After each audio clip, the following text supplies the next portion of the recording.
Student. सायन्सचा part 2चा lesson number 2 the living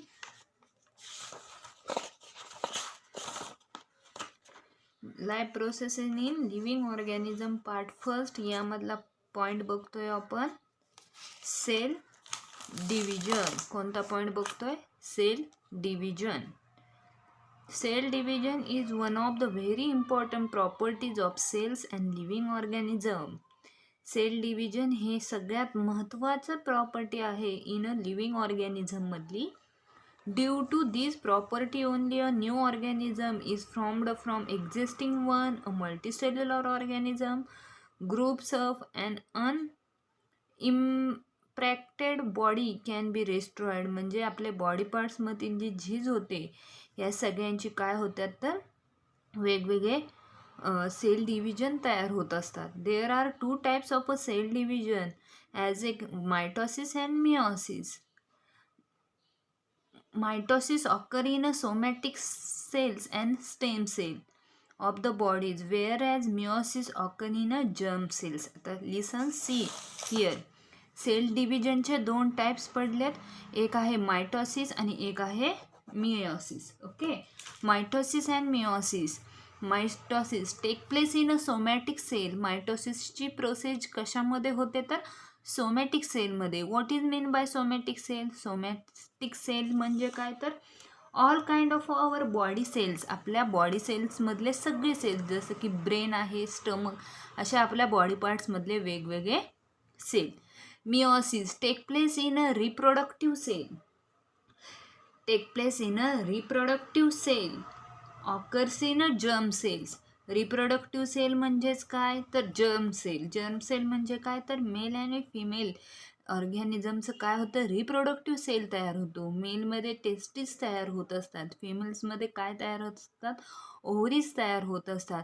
आणि या दोन्हींचं जे कॉम्बिनेशन आहे स्पर्म आणि egg, this is called as a reproductive system. याला रिप्रोडक्टिव्ह सेल, यालाच आपण काय म्हणतो रिप्रोडक्टिव्ह सेल. सी हिअर, ही आहे तुमची सेल. प्लांट सेल असेल किंवा सेल, त्यामध्ये बघा लक्ष द्या नीट. साईडचा भाग आहे तो आहे आपला सेल मेम्ब्रेन. सेल मेम्ब्रेनच्या आतला भाग असतो सायटोप्लाझम. त्यामध्ये पुन्हा आत जो एक आहे तो आहे न्यूक्लिअर मेम्ब्रेन. या न्यूक्लिअर मेम्ब्रेनच्या आतमधला पार्ट जो आहे तो आहे न्यूक्लियस. आणि न्यूक्लियसमध्ये आपल्याला काय पाहायला मिळतं तर न्यूक्लिओलस. न्यूक्लिओलस म्हणजेच रायबोझोम. जे रायबोझोम आपण प्रोटीन सिंथेसिसमध्ये बघितले, रायबोझोम कसे तयार होतात ट्रान्सलेशन ट्रान्स्क्रिप्शनमध्ये हे आपण बघितलं आहे. रायबोझोम्स कसे तयार होतात ते कशामध्ये आहेत तर न्यूक्लिअर मेम्ब्रेनच्या आतमध्ये जो न्यूक्लियस आहे त्यामध्ये न्यूक्लिओलसमध्ये रायबोझोम्स आहे. आणि या न्यूक्लिअर मेम्ब्रेनमध्ये काय पुन्हा तयार होतं तर DNA तयार होत असतो. आणि याच सेल मेम्ब्रेनमध्ये जे वरच्या बाजूचा पार्ट असतो तो आहे सेंट्रिओल. तो काय आहे सेंट्रिओल. म्हणजेच काय तर DNA पासून आपण काय तयार होताना बघितलंय क्रोमोझोम बघितलंय ना. क्रोमॅटिन फायबर आणि क्रोमोझोम तयार होत. आता बघा व्हेरी थिन थ्रेड. एक तुम्ही नाजूक काय घेतलाय दोरा घेतलाय वाईन थ्रेड. आणि तो दोरा तुम्ही निडलच्या साह्याने त्या निडलमध्ये तो दोरा ओवल्यानंतर आपण त्या दोराची काय तयार करतोय रीळ तयार करतो. म्हणजे घेताना आपण दोरा कसा घेतलेला फाईन थ्रेड म्हणजे एकदम छोटा घेतला. त्याचे काय तयार केला वाईन थ्रेड, गोल असे थ्रेड तयार केले आणि ते त्या रीलला बांधले. हे काय झालं तर हे फॉर इन एक्झाम्पल, हे आपण एक्झाम्पल घेतलं कसं केलं. त्याचप्रमाणे DNA आहे. DNAचे काय तयार होतात तर क्रोमॅटिन फायबर्स बिग. हे तुमचं DNA आहे. या DNAचे क्रोमॅटिन फायबर्स असा वेटुळ्यासारखा गुंडुळासारखा क्रोमॅटिन फायबर्स तयार होतात. आणि या सगळ्यांपासून आपल्याला काय पाहायला मिळतं क्रोमोझोम पाहायला मिळतं. मग बघा न्यूक्लियसमध्ये DNA आहे. DNA नंतर काय तयार झाले क्रोमोझोम फायबर्स तयार झाले. आणि या क्रोमोझोम फायबर्सचेच पुन्हा काय तयार होतं क्रोमोझोम. डायग्राम नीट लक्षात ठेवा. न्यूक्लियस आहे, न्यूक्लियसमध्ये DNA आहे. DNAचं सिंथेसिस क्रोमोझोम फायबरमध्ये झालं. आणि या क्रोमोझोम फायबरचं जे कन्व्हर्जन आहे ते पुन्हा कशामध्ये झालं क्रोमोझोममध्ये झालं. ओके. पुढे आहे तुम्हाला एक क्रोमोझोम दाखवला आहे. या क्रोमोझोमला आपल्याला काय द्यायच्यात, नावं द्यायच्यात. हा आहे क्रोमोझोम. ओके, क्रोमोझोमचा जो खालचा पार्ट आहे त्याला 2 आर्म आहेत क्रोमोझोमचे, एक पी आर्म आणि एक आहे क्यू आर्म. आणि जो मधला भाग आहे त्यालाच आपण काय म्हणतो तर सेंट्रोमियर म्हणतो. आणि जो खाली भाग दाखवलाय तो काय आहे तर DNA आहे. ते काय आहे, DNA. आता मीही इथं डायग्राम काढली बघा. 2 आर्म दाखवलेत, सेंट्रोमियर दाखवलाय. हा जो एक क्रोमोझोम आहे तो कसा असतो, सिंगल क्रोमोझोम. आणि या सिंगल क्रोमोझोमला अजून एक क्रोमोझोम ज्यावेळी अटॅच होतो तो असतो आपला होमोलोगस पेअर. म्हणजे ज्यावेळी 2 क्रोमोझोम तयार होतात ते कसे असतात, होमोलोगस पेअर ऑफ क्रोमोझोम. याला काय म्हणतात, होमोलोगस पेअर ऑफ क्रोमोझोम. आता या एका क्रोमोझोमचे पुन्हा अजून एक क्रोमोझोम तयार होतो, डुप्लिकेट क्रोमोझोम तयार होतो. एका क्रोमोझोमचा दुसरा क्रोमोझोम तयार होतो. म्हणजेच काय तयार होतं तर डुप्लिकेट क्रोमोझोम तयार होतो. असे दोन्हीही क्रोमोझोमचे 2 डुप्लिकेट क्रोमोझोम तयार झाल्यानंतर या दोन्हीही क्रोमोझोमला आपण काय म्हणतो तर सिस्टर क्रोमॅटाइड्स. त्याला आपण काय म्हणतो तर sister chromatids. In one human cell there are 46 chromosome. म्हणजे एका क्रोमोझोममध्ये एका ह्युमन सेलमध्ये किती क्रोमोझोम असतात तर 46. So there are 23 pairs. म्हणजे एक क्रोमोझोम आहे, असे किती पेअर्स असतात, 23 pairs in a human cell. आपल्या सेलमध्ये एकूण 46 क्रोमोझोम आहेत आणि त्यामध्ये 23 काय आहेत तर क्रोमोझोम पेअर्स आहेत. See diploid condition, that is a 2n. नंतर आहे before the cell divides the chromosome always duplicate. आणि काय होतात, सेल डिवाइड्समध्ये क्रोमोझोम हे काय होतात, ऑलवेज डुप्लिकेट होतात. म्हणजे 2n होतात. n म्हणजे सिंगल क्रोमोझोम आणि हॅप्लॉइड त्याला म्हणतो. n नुसतं सिंगल n असेल तर त्याला आपण हॅप्लॉइड म्हणतो. आणि 2n that is diploid conditions. आता बघा, ही तुमची डायग्राम आहे सेलची. या सेलमध्ये तुम्हाला सेंट्रिओल पाहायला मिळालेत, सेल मेम्ब्रेन पाहायला मिळाले, न्यूक्लियस पाहायला मिळाले. यामध्ये तुमचा एक क्रोमोझोम आहे जो की सिस्टर क्रोमॅटाइड्स आहे. म्हणजे डुप्लिकेट पण आहे आणि सिंगल ओरिजिनल पण आहे. असे 2 क्रोमोझोम्स आहेत. यालाच आपण काय म्हणतो तर पॅरेंट सेल. याला आपण काय म्हणतो, पॅरेंट सेल. ओके, या पॅरेंट सेलचे पुन्हा 2 वेगवेगळे काय झालेत, सेल तयार झाल्या. त्याला आपण म्हणतो डॉटर सेल. मग या डॉटर सेल कशा झाल्या, सिंगल. या ब्ल्यू क्रोमोझोम मधला एक क्रोमोझोम आणि ग्रीन मधला एक क्रोमोझोम, असे वेगवेगळे क्रोमोझोम तयार झाले. सिस्टर क्रोमॅटाइड्स काय झाले, सेपरेट झाले. हे दोन्ही काय होते आपले सिस्टर क्रोमॅटाइड्स. हे सिस्टर क्रोमॅटाइड्स काय झाले तर सेपरेट झाले. एक झाला हा इथे एक. असे 2 वेगवेगळ्या काय तयार मिळाल्या आपल्याला, डॉटर सेल्स. काय तयार मिळाले, डॉटर सेल्स. आता आपण बघत आहोत मायटॉसिस. मायटॉसिसचे पुन्हा 2 टाईप पडतात. एक आहे कॅरिओकायनेसिस आणि सेकंड आहे सायटोकायनेसिस. कॅरिओकायनेसिस हा न्यूक्लिअर डिव्हिजनमध्ये आपल्याला पाहायला मिळतो. कॅरिओकायनेसिस हे कशामध्ये पाहायला मिळतं, न्यूक्लिअर डिव्हिजन. म्हणजे ही तुमची सेल ऑर्गन आहे, यामध्ये न्यूक्लिअर प्रेझेंट आहे. इथंच आपल्याला कॅरिओकायनेसिस पाहायला मिळतं. सायटोकायनेसिसमध्ये आपल्याला काय पाहायला मिळतं तर सायटोप्लाझ्मिक डिव्हिजन, सम बॉडी. कॅरिओ म्हणजे न्यूक्लियस आणि सायटो म्हणजे सायटोप्लाझ्मिक डिव्हिजन, 2 वेगळ्या झालेल्या डिव्हिजन. आता त्यामध्ये कॅरिओकायनेसिसमध्ये पुन्हा 4 फेजेस आहेत, prophase, metaphase, anaphase and telophase. या कशामध्ये आहेत, कॅरिओकायनेसिस कशामध्ये आहे, मायटॉसिसमध्ये. मायटॉसिसच्या 2 टाईप्स आहेत, एक आहे कॅरिओकायनेसिस, सेकंड आहे सायटो. कॅरिओकायनेसिस कशामध्ये होतं, न्यूक्लिअर डिव्हिजनमध्ये. सायटोकायनेसिस कशामध्ये होतं, सायटोप्लाझ्मिक डिव्हिजनमध्ये. न्यूक्लिअर डिव्हिजनचे 4 फेजेस आहेत, prophase, metaphase, anaphase and telophase. So let's prophase discussion करूया. Prophase, condensation of chromosome. यामध्ये काय होतं, condensation of a chromosome. Chromosome कसा आहे, they become short and thick, short and thick, appear with their sister chromatids, appear with their sister chromatid. Condensation म्हणजे काय तर folding होतो.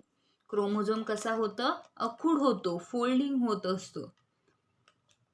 आणि तो कसा आहे, शॉर्ट अँड थिक. क्रोमोझोम कसा आहे, लहान आहे, शॉर्ट आहे आणि थिकही आहे. They start appear along the pairs of sister chromatids. आणि तो कशाशी रिलेटेड होत असतो, सिस्टर क्रोमॅटिड म्हणजे क्रोमोझोमचा एक आर्म, सिस्टर क्रोमॅटिड्सचा एक आर्म आपण इथं घेत असतो. हा आहे सेंट्रिओल आहे, हे सेंट्रिओल आहे, हा न्यूक्लियस आहे. न्यूक्लियसच्या इथं काय तयार झाले तर क्रोमॅटिव्ह फायबर्स तयार झाले. त्यानंतर तुमची जी न्यूक्लिअर मेम्ब्रेन आहे, न्यूक्लिअर मेम्ब्रेनच्या आत सेंट्रिओल आहे. दोन क्रोमोझोम सिस्टर क्रोमॅटिड्स तयार झाले, तिथं आहे न्यूक्लियस.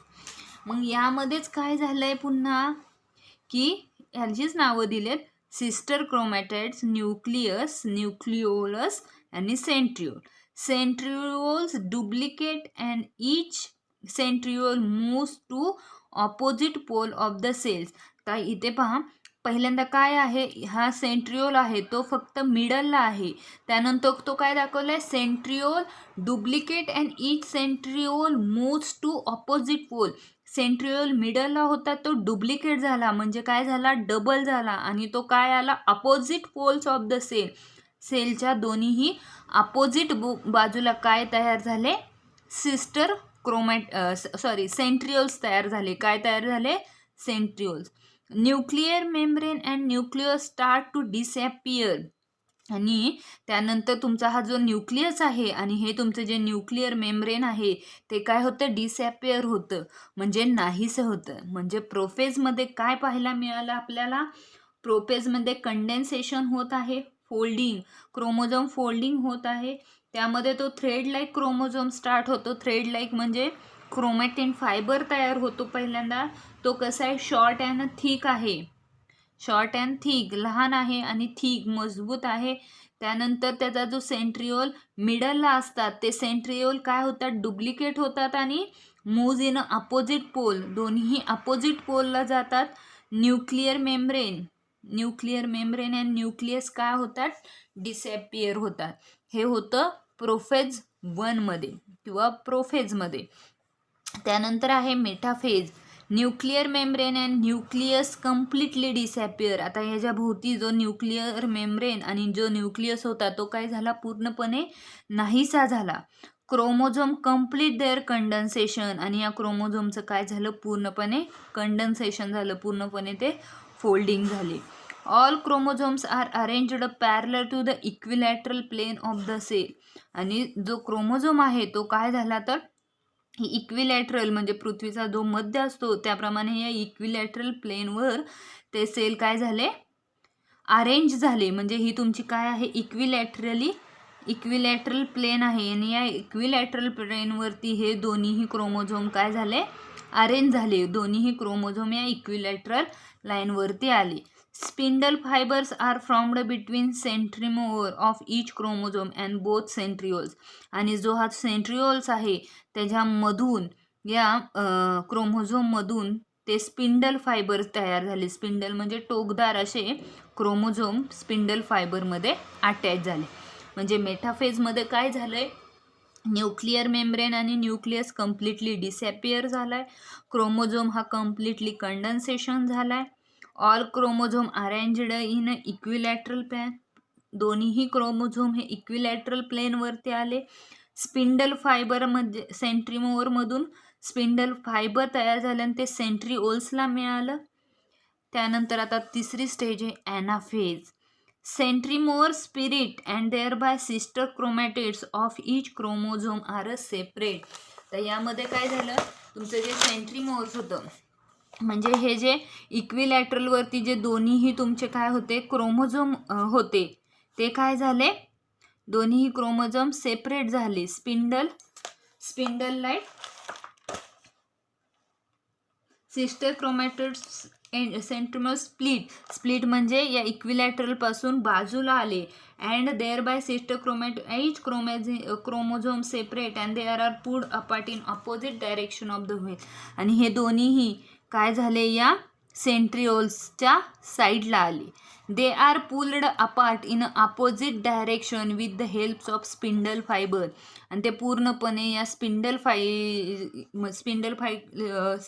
फायबर म्हणजे काय तर टोकदार बाजूनी या सेंट्रिओलच्या साईडला आले.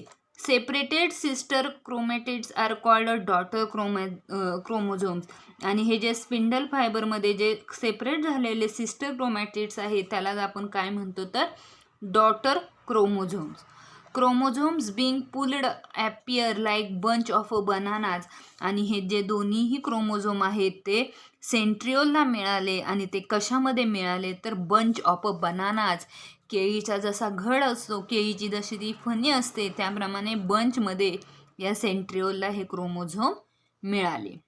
म्हणजे आपल्याला ॲनाफेजमध्ये काय मिळालं आहे, क्रोमोझोम पहिल्यांदा काय होतात इमॅजिनरी प्लेनमधून सेपरेट होतात. ते स्पिंडल शेपमध्ये अपोजिट डायरेक्शन जिथं सेंट्रिओल आहे तिकडे खेचले जातात आणि जे सेपरेट झालेले सिस्टर क्रोमॅटिड्स आहेत त्यालाच आपण डॉटर क्रोमोझोम म्हणतो. आणि chromosome being a pulled appear like bunch of banana. आणि ते बंच केळीसारखा बंच तयार करून ते त्या सेंट्रिओलला अटॅच होतात. Telophase. The chromosomes now start to condense and again become thread-like thin and irreversible. टिलोफेजमध्ये काय सांगितलंय त्यांनी की chromosome now start to condense. पुन्हा क्रोमोझोम काय होतोय कंडेन्स होतोय and again become thread like thin. हा काय थ्रेड लाईक म्हणजे तुमचा क्रोमॅटिन फायबर लाईक सारखा तयार होतोय. Nuclear membrane is formed around each set of chromosome. इथं तुमचा काय आहे सेंट्रिओल आहेत आणि या सेंट्रिओलवर तुमचा बंचसारखा काय होते हे क्रोमोझोम होते. पण ते chromosome now start to condense. ते पुन्हा कंडेन्स होऊ लागले, पुन्हा तयार होऊ लागले and again become thread like thin. Thread like म्हणजे तुमच्या क्रोमॅटिन फायबर्ससारखे तयार होऊ लागले. Nuclear membrane is from around each set of chromosome reached at pole. आणि सेंट्रोलच्या पुन्हा या क्रोमॅटिन फायबरच्या साईडला पुन्हा काय न्यूक्लिअर मेम्ब्रेन तयार होऊ लागला. Thus two daughter nuclei are formed in cell. आणि ह्या इक्विलॅटरल सेलपासून हे जे दोन्हीही सेपरेट झालेले जे तुमचे बंच लाईक क्रोमोझोम होते तिथं न्यूक्लिअर मेम्ब्रेन तयार झाले आणि दोन्हीही वेगवेगळ्या टू डॉटर सेल्स काय झाल्या तयार झाल्या. Nucleus also appear to in each nuclei. आणि दोन्हीही डॉटर सेलमध्ये न्यूक्लियस प्रेझेंट झाले, ॲपियर झाले, आले. आणि स्पिंडल फायबर कम्प्लिटली डिसॲपियर. आणि इथं जे तुमचे स्पिंडल फायबरवर जे क्रोमोझोम होते ते काय झाले रिकामे झाले आणि तिथं सेपरेट सेंट्रिओल तयार झाले. म्हणजे टिलोफेजमध्ये काय झाले तर क्रोमोझोम पुन्हा कंडेन्स होऊ लागले थ्रेड लाईक थिन स्ट्रक्चरमध्ये. म्हणजे थ्रेड लाईक म्हणजे क्रोमॅटिन फायबरमध्ये. त्यानंतर त्याच्या बाजूला पुन्हा न्यूक्लिअर मेम्ब्रेन तयार झाले. इमॅजिनरी प्लेन नंतर 2 डॉटर सेल मिळाल्या, डॉटर न्यूक्लिआय मिळाले. या न्यूक्लिआयमध्ये पुन्हा 2 न्यूक्लियस प्रेझेंट झाले आणि स्पिंडल फायबर हा काय झाला कम्प्लिटली डिसॲपियर झाला. म्हणजे सेंट्रिओलवर जे आपण बंच घेतलेले ते काय झाले पूर्णपणे रिकामे झाले. ही आहे आपले मायटॉसिसमधल्या 4 स्टेज. पहिली आहे प्रोपेज, सेकंड मेटाफेज, थर्ड ॲनाफेज आणि फोर्थ आहे आपली टिलोफेज. कम्प्लिटली डिसॲपियर झाल्यात. यानंतर पुढची होती ती आहे cytokinesis. The cytoplasm divides and 2 daughter cells are formed. म्हणजे यामध्ये काय सांगितलंय जो तुमचा सायटोप्लाझम आहे तो डिवाइड झाला इन 2 डॉटर सेल्स. आता आपण इथे बघितले 2 डॉटर सेल्स मिळाल्यात आपल्याला. तेच इथं आहे 2 डॉटर सेल मिळाले आपल्याला. In this process a notch is formed at the equilateral plan. आणि हा इक्विलॅटरल जो प्लॅन आहे तिथे काय झालाय हा जो आपली सेल होती ती काय झाली कमी झाली म्हणजे वर खेचली गेली, म्हणजे हे दोन्हीही जॉईंट झाले. ही इक्विलॅटरल लाईनवर आपल्याला काय तयार झालेला मिळाले? नॉच. नॉच म्हणजे घडी किंवा खड्डा तिथे तयार झालाय सायटोकायनेसिसमध्ये. हे दोन्हीही असे जॉईंट झाले आणि 2 डॉटर सेल तयार झाला. It depends gradually and thereby 2 new cells are from. आणि इथं आपल्याला दोन नवीन सेल पाहायला मिळाल्या. काय पाहायला मिळाल्या? 2 नवीन सेल. हे सगळं आपल्याला इन ॲनिमलमध्ये पाहायला मिळालं. कशामध्ये? ॲनिमलमध्ये. सेल मेम्ब्रेन, न्यूक्लियस, DNA म्हणजे क्रोमॅटिन फायबर, सेंट्रिओल्स, न्यूक्लियस, हे सगळं आपल्याला या ॲनिमल सेलमध्ये पाहायला मिळालं. तर प्लांट सेलमध्ये काय होतं? तर प्लांट सेलमध्ये सुद्धा ही जी इक्विलॅटरली प्लेन असते तिथं काय तयार होती? तर सेल प्लेट तयार होती, सेल्युलोज तयार होतो. Cell plate is formed at the middle line of cell and cell plate grows gradually. आणि ती जी सेल प्लेट आहे ती काय होते? ग्रॅज्युअली ग्रोथ होते, कंप्लीट होते. म्हणजे प्लांट सेलमध्ये सेल प्लेट मिळते आणि ॲनिमल सेलमध्ये आपल्याला काय मिळतं? तर नॉच मिळतं. लक्षात ठेवा, फिलिंग द ब्लँक्समध्ये सुद्धा हा प्रश्न असू शकतो. ॲनिमलमध्ये आपल्याला काय मिळतं? नॉच. आणि प्लांट सेलमध्ये आपल्याला काय मिळतं? तर सेल प्लेट. अशा पद्धतीने आपण मायटॉसिस हा पार्ट पाहिला. मायटॉसिसमध्ये आपण काय काय पाहिलं? मायटॉसिसमध्ये आपण सायटोकायनेसिस अँड कॅरिओकायनेसिस बघितलं. कॅरिओकायनेसिसमध्ये आपल्याला पुन्हा 4 फेजेस पाहायला मिळाल्या. मेटाफेज, पहिली फेज होती prophase, second metaphase, third anaphase आणि फोर्थ टिलोफेज. आणि सायटोकायनेसिस कशामध्ये होतं हेही आपण बघितलं. या मायटोसिस मिओसिसवर 5 मार्काचा मोठा प्रश्न असू शकतो. पॅरेग्राफ दिलेला असतो, तो पॅरेग्राफ आपल्याला कंप्लीट करायचा असतो. डिफरन्स विचारतात मायटोसिस आणि मिओसिसवरती. फिलिंग द ब्लँक्स असते. किती क्रोमोझोम इन ह्युमन बॉडी, आपल्या बॉडीमध्ये किती क्रोमोझोम्स आहेत हाही प्रश्न असू शकतो. हा खूप इम्पॉर्टंट पार्ट आहे आणि हा इम्पॉर्टंट पार्ट तुम्ही व्यवस्थित लिहून घेणार आहात, डायग्राम व्यवस्थित काढणार आहात. त्यानंतर आपण काय बघितलं? प्रोफेजमध्ये काय होतं, मेटाफेजमध्ये काय होतं, त्यानंतर ॲनाफेजमध्ये काय होतं आणि टिलोफेजमध्ये काय होतं, हे पॉईंट आपण पाहिलेले आहेत. या व्हिडिओमध्ये नाही दिसले तरी मी याचा फोटो काढून तुम्हाला पाठवेन. हे पॉईंट व्यवस्थित लिहून घ्या, डायग्राम व्यवस्थित काढा, तुम्हाला समजेल असं व्यवस्थित लिहा. नाही समजलं तर मला पुन्हा हा टॉपिक विचारा, पण मी असं व्यवस्थित सांगितलं आहे. तुम्ही व्यवस्थित लिहून घ्या, या नोट्स लिहा. आणि जो राहिलेला मिओसिस हा पार्ट आहे तो आपण उद्याच्या तासाला पाहूया. थँक्यू.